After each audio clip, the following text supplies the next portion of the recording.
Hello friends, today we are going to start NCERT textbook of science class 8th chapter 6th combustion and flame. If you like the video then please press the like button and subscribe the channel. So let's start combustion and flame. What is this combustion? ये combustion है क्या and what does it take place? हमारे चारों ओर बहुत प्रकार के combustion हो रहा है.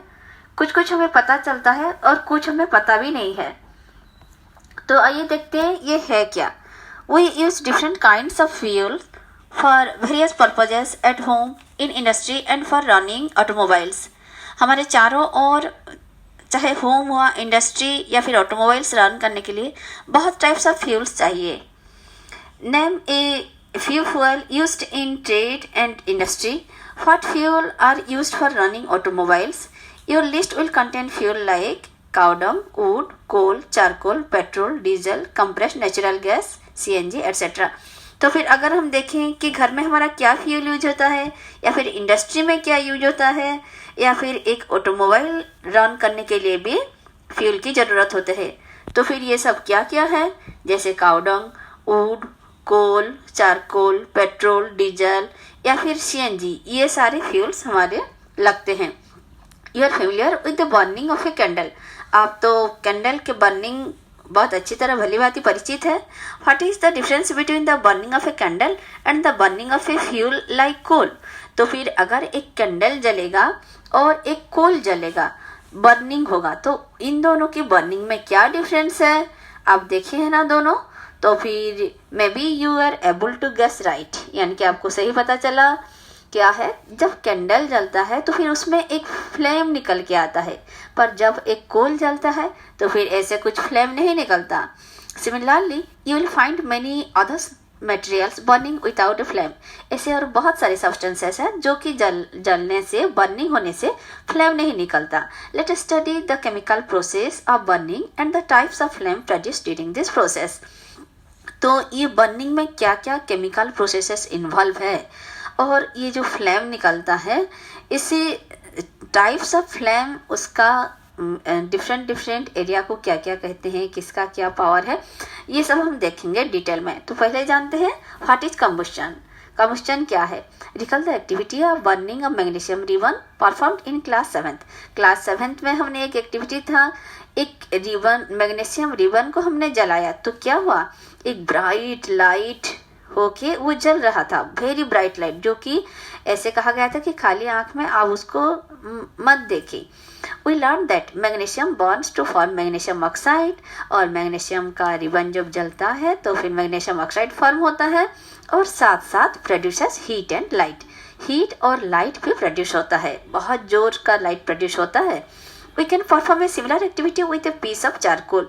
ऐसे हम एक चारकोल के पीस भी जला सकते हैं. तो क्या होगा, कैसे करेंगे. Hold the piece with a pair of tongs and bring it near the flame of a candle और ए बुनसन बर्नर. तो एक चारकोल पीस को हम एक टोंग में, जैसे चिमटी में धरेंगे, पकड़ेंगे और near it and near the flame of a candle और ए बुनसन बर्नर, उसके पास हम पकड़ के रखेंगे. What do you observe. आपने क्या देखा. We find that charcoal burns in air. Charcoal air में बर्न कर रहा है. We know that coal too burns in air producing carbon dioxide, heat and light. जैसे तो फिर कोल भी जब बर्न करता है तो फिर उसके साथ साथ क्या प्रोड्यूस होता है, हमको कार्बन डाइऑक्साइड गैस मिलता है, हीट और लाइट, ये सारा मिलता है.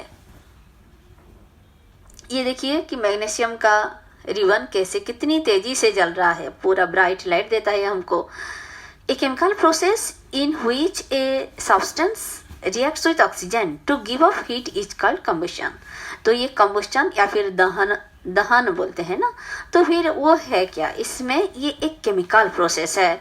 तो फिर ये वो सब्सटेंस जो है रिएक्ट करता है ऑक्सीजन के साथ, और इसके साथ हमको प्रोडक्ट में मिलता है हीट और कभी कभी लाइट भी मिलता है.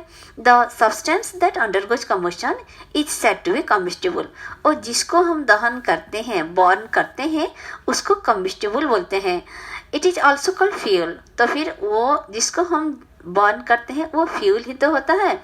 द फ्यूल में बी सॉलिड, लिक्विड और गैस, और इसको ये फ्यूल सॉलिड हो सकता है, लिक्विड हो सकता है या फिर गैस भी हो सकता है। Sometimes light is also given off during combustion either as a flame और एज ए ग्लो। जो लाइट जलता है इसका फ्लेम हो सकता है या फिर वो ग्लो कर सकता है। In the reaction mentioned above magnesium and charcoal are combustible substances.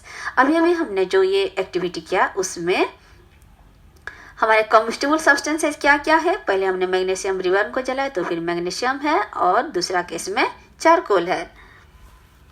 We are told that food is a fuel for our body. ऐसे ही आपको पता है कि हमारे बॉडी के अंदर जो खाना वो भी एक फ्यूल ही तो है और उसका भी कंबस्टन होता है स्लो रेट में और उसी से फिर हमको शक्ति मिलता है।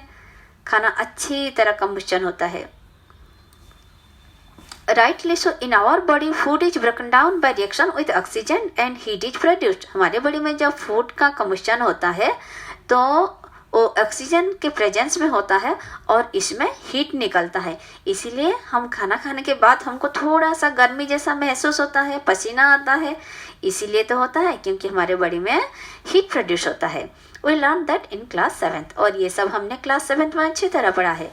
आइए करते हैं activity 6.1। Collect some materials like straw, mastic, kerosene oil, paper, iron nails, stone pieces, glass, etc। तो फिर हम ये सारी चीज़ लेंगे जैसे कहा गया केरोसिन ऑयल, पेपर, ये सब। और under the supervision of your teacher try to burn each of this materials one by one. हमारे टीचर के प्रेजेंस में हम इस सब को बर्न करेंगे। If combustion takes place mark the material combustible. अगर ये अच्छी तरह बर्न होता है, कम्बस्टन अगर टेक्स प्लेस करता है, ये अगर जलता है तो उसको कम्बस्टिबल बोलेंगे और नहीं होता है तो नॉन कम्बस्टिबल बोलेंगे। ये टेबल 6.1 में आइए देखते हैं। तो इन सभी में से जो लिस्ट आप देख रहे हैं इसमें से हमारी आयरन नेल और स्टोन पीस या ग्लास ये सब नॉन कम्बस्टिबल है। इसको चाहे हम जैसे भी हम एफर्ट ले लें पर ये जलेगा नहीं। आप जला पाएंगे क्या? बिल्कुल नहीं जला पाएंगे। तो कौन कौन सा सब्सटेंस बर्न हो पाएगा? वो है वुड, पेपर, केरोसिन ऑयल और स्ट्रॉ, चारकोल, मेस्टिक्स, ये सब जलेगा। तो फिर वो कम्बस्टिबल सब्सटेंसेस है। Can you name some more substances which are combustible? ऐसे ही और भी आप सब्सटेंसेस ले सकते हैं जिसको आप जला पाएंगे। You can add those two table 6.1 में। Let us investigate conditions under which combustion takes place। तो फिर ये combustion जो है इसके लिए क्या क्या कंडीशन चाहिए? Activity 6.2 Fix a lighted candle on a table, put a glass chimney over the candle and rest it on a few wooden blocks in such a way that air can enter the chimney। तो फिर ऐसे एक lighted candle को आप table के ऊपर ऐसे रखें और उसके ऊपर एक चिमनी रखें पर दोनों साइड 2 वुडन ब्लॉक रखें, उसके ऊपर ही चिमनी रखें जैसे चित्र में दिखा गया है, जैसे कि एयर चिमनी के अंदर से प्रवेश कर पाए। Observe what happens to the flame. अब देखिए कि फ्लेम को क्या हुआ। Now remove the blocks and let the chimney rest on the table. अब आप ब्लॉक को निकाल दीजिए और इसके ऊपर चिमनी रखिए। Again observe the flame. और अब फ्लेम को क्या हुआ ऑब्जर्व कीजिए। Finally put a glass plate over the chimney. Finally जैसे सी में दिखाया गया है चिमनी के ऊपर एक प्लेट रख लीजिए। Watch the time flame again. अब आप फ्लेम को देखिए। What happens in the 3 cases. तीनों केस में क्या क्या हुआ। Does the flame flicker off. क्या उसका फ्लेम बुझ गया। Does it flicker and give smoke. क्या बुझ गया और फिर उसमें से धुआं निकलने लगा। Does it burn affected. तो फिर ये बर्निंग को अफेक्टेड किया क्या। Can you infer anything at all about the role played by air in the process of burning। इन तीनों प्रोसेस में हमने देखा कि एयर के क्या रोल है। पहले में एयर अच्छी तरह जाता है इसीलिए बर्निंग अच्छी तरह हो रहा है। बीच वाला में थोड़ी देर वो जलने के बाद फिर फ्लिकर ऑफ हो गया और थर्ड केस में ये जल्दी ही बुझ गया, स्मोक निकलने लगा। आइए देखते हैं नीचे इसका क्या डिस्कशन है। We find that for combustion air is necessary. हमने देखा कि जलने के लिए, दहन के लिए एयर नेसेसरी है। The candle burns freely in case A. Candle बहुत अच्छी तरह केस ए में जला। When air can enter the chimney from below. क्योंकि अच्छी तरह एयर उसी चिमनी के थ्रू से पास कर रहा था। In case B when air does not enter the chimney from below. क्योंकि केस बी में नीचे की ओर से एयर एंटर नहीं कर पाया, the flame flickers and produces smoke, इसलिए वो बुझ गया और फिर धुआं निकलने लगा। In case 3 the flame finally goes off because the air is not available, वहाँ तो तुरंत ही फ्लेम बुझ गया और क्योंकि एयर नहीं जा पा रहा था अंदर। We have read that the sun produces its own heat and light. जैसे हमको पता है कि सन उसका अपना लाइट और हीट प्रोड्यूस करता है। It is also some kind of combustion, ये भी तो एक काइंड ऑफ कम्बुशन ही है। In the sun heat and light are produced by nuclear reaction. Sun में जो हीट और लाइट निकलता है ये न्यूक्लियर रिएक्शन की वजह से ही निकलता है। You will learn about this process in higher classes, और ये कैसे होता है ये ऊंचा क्लास में आप अच्छी तरह पढ़ेंगे। Activity 6.3, place a piece of burning wood और charcoal on an iron plate और तवा। एक तावा में एक बर्निंग वुड और चारकोल पीस आप रखिए। Cover it with a glass jar और ए टम्बलर, और उसको एक ग्लास जार में कवर कर लीजिए और ए ट्रांसपेरेंट प्लास्टिक जार में कवर कर लीजिए। ऑब्जर्व व्हाट हैपेंस, अब देखिए क्या होता है। Does charcoal stop burning after some times, क्या चारकोल जलना बंद कर दिया। Can you think of the reason why it stops burning, अच्छा तो फिर ये बर्निंग क्यों स्टॉप हो गया। अब आपको अच्छी तरह पता चल गया है, क्योंकि lack of supply of air, क्योंकि सप्लाई ऑफ एयर नहीं हो पाया इसीलिए बर्निंग स्टॉप हो गया। You might have heard that when the clothes of a person catch fire the person is covered with blanket to extinguish fire. जब किसी का कपड़े में ड्रेस में आग लग जाता है तो उसको एक ब्लैंकेट से ढक दिया जाता है ताकि आग बुझ पाए। कैन यू गेस व्हाई, ऐसा क्यों किया जाता है, क्या आपको पता है। Now recall some of your experiences. Does a matchstick burn by itself, एक मैचस्टिक क्या ऐसे ही जलता है। हाउ डज इट बर्न, तो फिर वो कैसे जलता है। तो you must have had an experience of burning a piece of paper. Does it burn when a burning matchstick is brought near it, जब एक बर्निंग मैचस्टिक उसके पास लाया जाता है तो फिर एक पेपर कैसे बर्निंग शुरू हो जाता है उसमें। Can you burn a piece of wood by bringing a lighted matchstick near it, तो फिर एक वुड भी ऐसे ही जलता है जब एक बर्निंग मैचस्टिक उसके पास लाया जाता है। तो फिर पहले केस में क्या हुआ, हमने ब्लैंकेट क्यों ढका, क्योंकि आग को जलने के लिए एयर चाहिए। अगर हम ब्लैंकेट से ढक दे तो आग को और एयर नहीं मिलेगा, वो ब्लॉक हो जाएगा, एयर से कांटेक्ट दूर हो जाएगा और आग बुझ जाएगा, तो फिर वो पर्सन सेफ हो जाएगा और आगे नहीं जलेगा। Why do you have to use paper or kerosene oil to start a fire in would और कोल, तो वुड या फिर कोल को जलाने के लिए हम इसके ऊपर केरोसिन ऑयल क्यों डालते हैं। Have you hard of forest fire, आपने कभी फॉरेस्ट फायर के बारे में सुने हैं। ये सब हम एक एक करके डिस्कस करेंगे। देखिए ये है forest fire. During extreme heat of summer at some places dry grass catches fire, तो from the grass it spreads to the trees and very soon the whole forest is on fire. Summer season में क्या होता है, बहुत जोर का गर्मी होता है। एक्सट्रीम समर में टेम्परेचर बहुत हाई रहता है, तो जो सूखा ग्रास होता है वो जल्दी से आग पकड़ लेता है और सूखा ग्रास से फिर गिला वाला ग्रास, और जंगल में तो आपको पता है बहुत सारे सूखे पत्ते भी पड़े होंगे, तो सूखे पत्ते जलते जलते वो फिर ट्रीज को आ जाते हैं और ट्रीज को भी जलाने लगते हैं। तो सारे ट्रीज तो पास पास ही रहते हैं, तो एक ट्री से दूसरा ट्री ऐसे होके होल फॉरेस्ट जलता रहता है। तो it is very difficult to control such fire, ऐसे में हमको फायर कंट्रोल करना बहुत मुश्किल हो जाता है।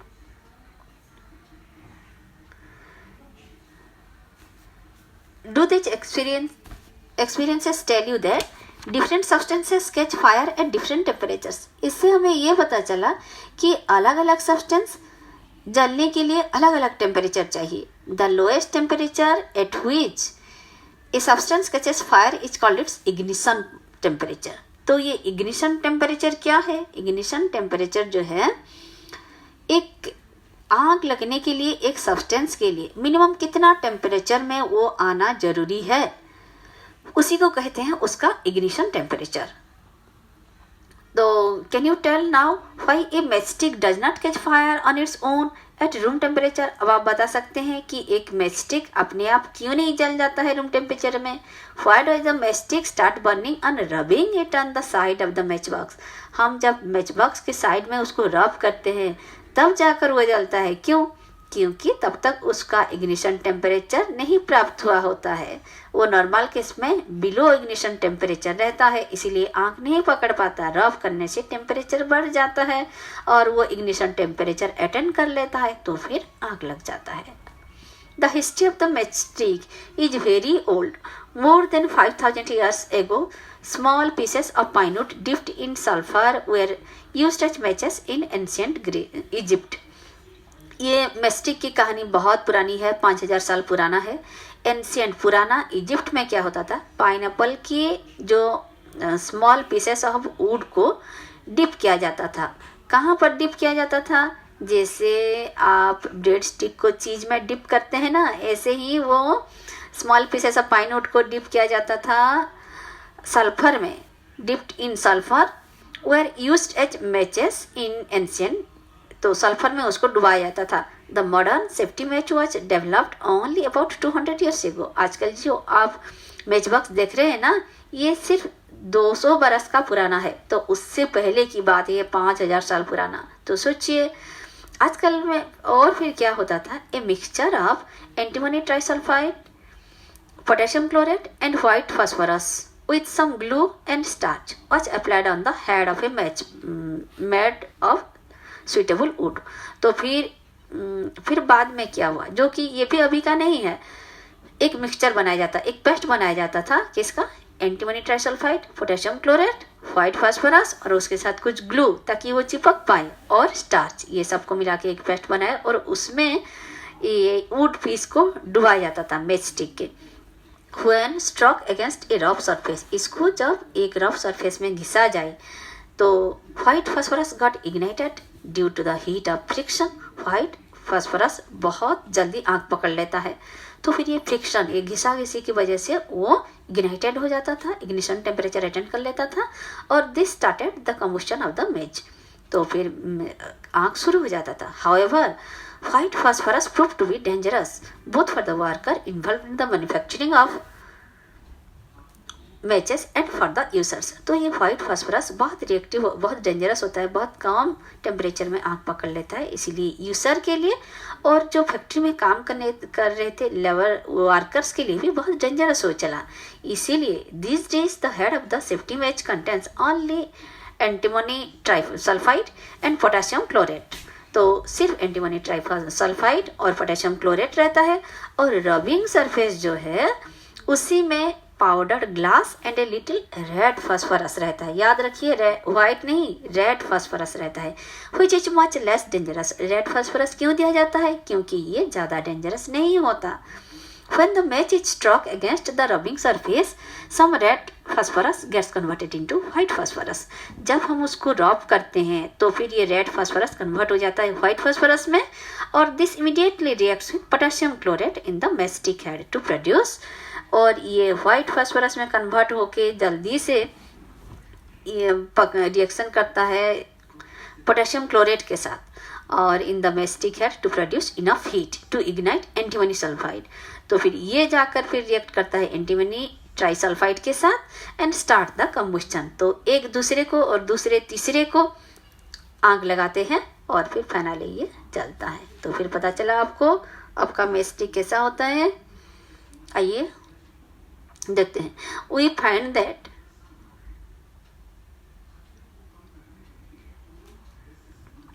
a combustible substance cannot catch fire or burn as long as its temperature is lower than its ignition temperature।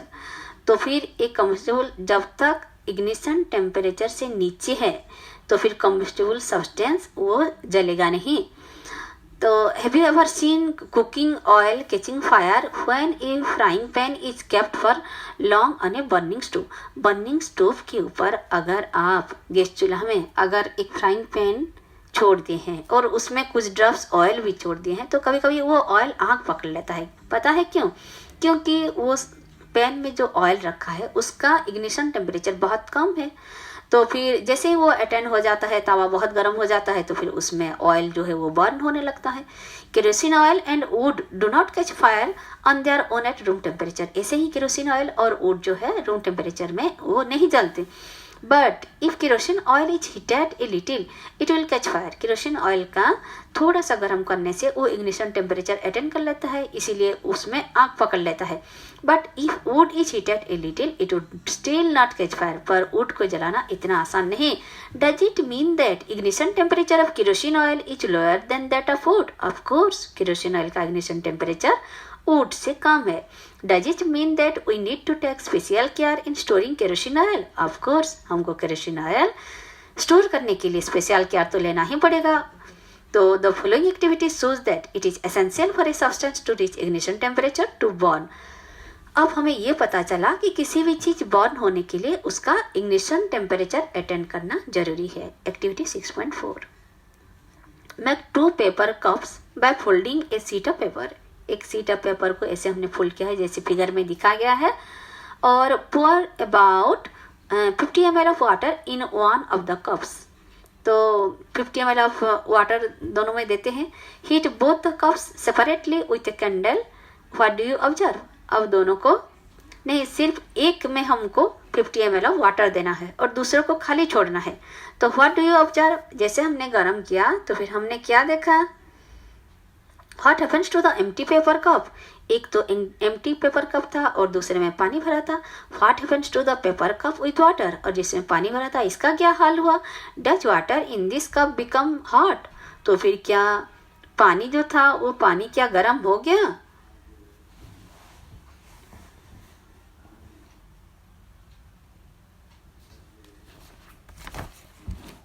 ये थोड़ा सा नंबर आ गया है। तो if we continue heating the cup we can even boil water in the paper cup. तो फिर ऐसे अगर हम गर्म करेंगे ना तो आपको ये विश्वास नहीं होगा, पर ये सच है कि पेपर कप में भी आप पानी गर्म कर सकते हैं।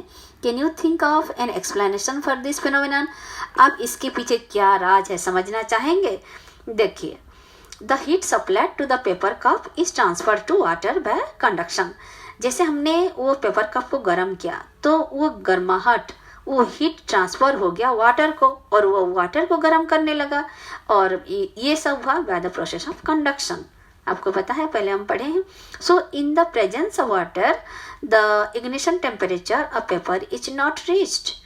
क्योंकि वो वाटर में चला गया इसलिए पेपर का जो इग्निशन टेम्परेचर था वो नहीं अटेंड हो पाया। Hence it died not burn, इसीलिए वो जला नहीं। The substances which have very low ignition temperature and can easily catch fire with a flame are called inflammable substances. जिनका बहुत कम टेम्परेचर में इग्निशन टेम्परेचर अटेंड हो जाता है और शीघ्र ही वो फायर कैच कर लेता है, उसे हम इनफ्लेमेबल यानी कि ज्वलनशील पदार्थ कहते हैं। वो जल्दी से, आपको याद होगा जब एक पेट्रोल भरा हुआ टंकी एक ट्रक जाता है उसके पीछे लिखा हुआ होता है ना कि be careful inflammable substance inside, ऐसे कुछ लिखा हुआ होता है, तभी ये वर्ड आपने देखा होगा, याद कीजिए। तो फिर पेट्रोल जो है वो भी जल्दी आंख पकड़ लेता है, इसलिए वो बोलता है उसको आंख से दूर रखो। Examples of inflammable substances are petrol, alcohol, liquefied petroleum gas etcetera. तो ऐसे ही इनफ्लेमेबल सब्सटेंसेस कौन कौन सा है? पेट्रोल है, अल्कोहल है, वो बहुत कम तापमात्रा में आग पकड़ लेता है। लिक्विफाइड पेट्रोलियम गैस है। तो can you list some more inflammable substances? ऐसे ही आप और भी कर सकते हैं। ये LPG लिक्विफाइड पेट्रोलियम गैस, इसका फुल फॉर्म कभी कभी पूछ लेता है शॉर्ट क्वेश्चन में, तो याद रखिए ये लिक्विड ने लिक्विफाइड यानी कि तरल किया गया है। How do we control fire? हम फायर कैसे कंट्रोल करते हैं? यू मस्ट हैव सीन और heard of fire breaking out in homes. कभी कभी हमारे आग में, शॉप्स में, या हमारे घर में, शॉप्स में या फिर फैक्ट्रीज में आग तो लग ही जाता है। ऐसे कभी कभी आपको पता है अपार्टमेंट में पार्किंग एरिया में भी ऐसे लग जाता है, जैसे हमारा एक बार हुआ था। तो if you have seen such an accident, अगर आपको कभी इसका एक्सपीरियंस हुआ है ऐसे एक्सीडेंट देखने का, तो right A short description in your notebook. आप जल्दी से लिख लीजिए कैसे हुआ था, कहाँ हुआ था, क्यों हुआ था। Also share the experience with your classmates. तो फिर ये अपनी फ्रेंड्स लोगों के साथ शेयर कीजिए। Find out the telephone number of the, ऐसे में आपको क्या करना है, अगर ऐसे एक्सीडेंट हो जाए, एक्सीडेंटली आंख पकड़ ले तो आपका क्या रोल है। Find out the telephone number of the fire service in your area, आपका एरिया का जो फायर सर्विस स्टेशन का नंबर है उसका नंबर ले लीजिए, पता कीजिए। If a fire breaks out in your house और in your neighbourhood the first thing to do is to call the fire service. तो आपका पहला कर्तव्य ये बन जाता है कि आप फायर सर्विस के लिए कॉल कीजिए। It is important that all of us know the telephone numbers of the fire services, हमको वो जान के रखना बहुत ही जरूरी है। डज योर सिटी और town have a fire brigade station, है क्या। तो फिर when A fire brigade arrives, जब वो फायर ब्रिगेड वाले पहुंचते हैं, व्हाट डज इट डू, वो क्या करते हैं। It pores water on the fire, वो तुरंत ही पानी डालने लगते हैं। तो वाटर कोर्स तक क्यों डालने लगते हैं, तो वाटर जो है वो कम्बस्टिबल मटेरियल का टेम्परेचर को डाउन कर देता है। कितना डाउन करता है, बिलो इट्स इग्निशन टेम्परेचर कर देता है। तो जैसे इग्निशन टेम्परेचर के नीचे आ जाएगा तो फायर और स्प्रेड नहीं हो पाएगा, और क्या होगा, water vapour also surround the combustible material. Water vapour वो कम्बस्टिबल जो ज्वलनशील होता है उसके चारों ओर वाटर वेपर आ जाता है, सराउंड कर लेता है, घेर लेता है। तो helping in cutting of the supply of air, तो फिर उस मटेरियल को और एयर नहीं पहुंच पाता, तो फिर ऑक्सीजन के कंटेक्ट में नहीं आ पाता है। So the air is extinguished, और इसी से आग बुझ जाता है। You have learn that there are 3 essential requirements for producing fire. ये फायर प्रोड्यूस करने के लिए 3 चीज की जरूरत है। Can you list this requirement, तो क्या क्या है ये तीनों चीज। These are fuel, air to supply oxygen, air किस लिए चाहिए, to supply oxygen, and heat to raise the temperature of the fuel beyond the ignition temperature. Heat इतना चाहिए कि वो इग्निशन टेम्परेचर के पार हो जाए। तो fire can be controlled by removing 1 और मोर ऑफ दिस रिक्वायरमेंट। अगर आप चाहते हैं कि फायर ना जले, आग ना जले, तो इन्हीं 3 रिक्वायरमेंट में से 1 या 2 को आप रिमूव कर दीजिए, अब वो नहीं चलेगा। The job of a fire extinguisher is to cut off the supply of air. तो ये फायर एक्सटिंग्विशर लोग जो हैं ये वही तो करते हैं कि फायर को उसका एयर को उसका कंटेक्ट में आने नहीं देते, या फिर और भी ऐसा करते हैं कि bring down the temperature of the fuel और बोथ। तो जो फ्यूल है उसको अपनी टेम्परेचर बहुत कम कर लेते हैं। Notice that the fuel in most cases cannot be eliminated, यानी कि इफ फॉर इंस्टेंस जैसे कि a building catches fire the whole building is the fuel. तो फिर फ्यूल को तो हम अलग जैसे नहीं कर पाते, जैसे एक बिल्डिंग जल रहा है तो फिर बिल्डिंग को तो हम अलग नहीं कर सकते। ऐसे में हम क्या करेंगे, ऑक्सीजन को अलग करेंगे, या फिर हम उसके इग्निशन टेम्परेचर को कम कर देंगे ताकि वो आग नहीं जल पाएगा। तो इसी के साथ हमारा ये पार्ट 1 खत्म होता है। हम पार्ट 2 शुरू करेंगे। ये फायर एक्सटिंग्विशर है क्या, कैसे काम करता है, और टाइप्स ऑफ कम्बस्शन में। तो hope you enjoyed my teaching. If you like my video then please subscribe my channel and press the bell icon so that you can get the latest chapter uploaded by me. Thank you.